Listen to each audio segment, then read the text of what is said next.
One other thing I was going to ask you. I was encouraged by the State of the Union, and I was encouraged by the speech on socialism recently. Me too. I thought that was a great speech of Donald Trump. You know where I stood on Donald Trump. Oh, yeah. I didn't think he'd do any of it. And he still has some of the baggage of the stuff that I hate, but he's done a lot of stuff that is right on the money. And his speech at the State of the Union, I thought was a real reach to the other side. I thought he tried to, while still standing for principles. Yeah. You couldn't see this on TV, but I was there. I was in the room, and he was being booed and hissed by the Democrats.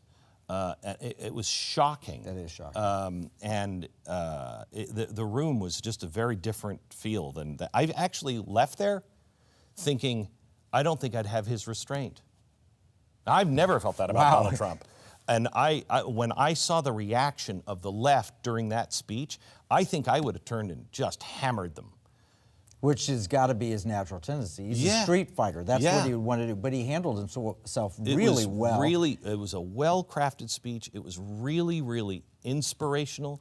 And for what he's doing in Venezuela, which Venezuela and Mexico, I'd love to hear your thoughts on what's happening with Mexico and the oil. But with the way he's handling Venezuela, the way he's treating socialism here, thank God. He's the right man at the right time. See, it's nothing we could have imagined, but that's the remnant, and God knew, and I think that's a blessing for our nation.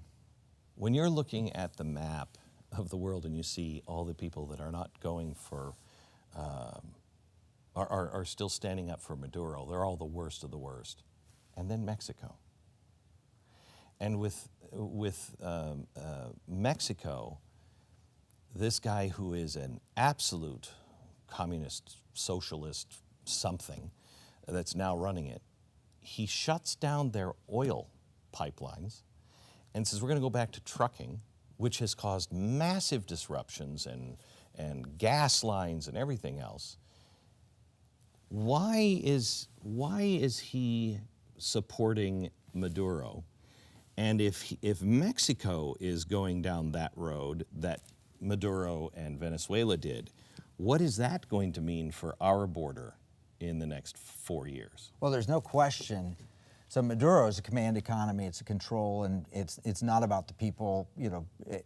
Chavez's daughters were $3 billion or something that was completely stolen from the Venezuelan people. It's a farce.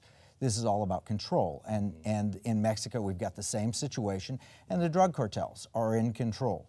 I heard the best thing we could actually do for Mexico is build the wall for Mexico, because we would stop the flow of drugs, we'd stop the money that's coming in, and they could clean up the cartels. But now they've gotten control of the political system. And when they've done, they're just going to make bad decisions. The market always makes better decisions than individuals. Chavez made bad decisions. Maduro makes bad decisions. Mexico, they're making bad decisions because they're moving away from free markets and freedom. Liberty is the answer.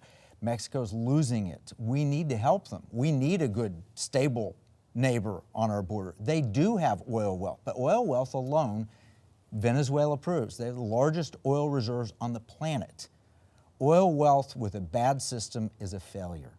How corrupt do you have to be to have, 1,800 straws in your oil pipeline, one as long as 2 miles off of that pipeline to siphon off the oil? I mean, how corrupt of a system do you have to be to not know that?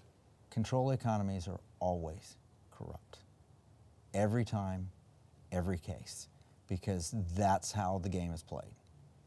Free market economies tend to be less corrupt. Now, there's still cronyism, but it is completely corrupt. It is all about the money in Mexico, and the answer for that nation and what's best for us is for us to get in and help them clean up the corruption. The only reason why corporations are as clean as they are is because you have an outside force to complain to if you've been taken. They're separate from the police and the government. The minute you mix those two, I don't know why people don't understand this. Who are you going to run to? when they control your health care. You're complaining now about the bad insurance companies or the bad hospital. When the hospital or the insurance company, or God forbid both, Controls are the run by government. the government, Or actually the opposite. The opposite is true. They run the government. You can go one of two ways. The government sets them Wow, up, never thought or of it that the way. corporations can be in control, and that's cronyism. And in that one area, AOC and I agree, cronyism is bad.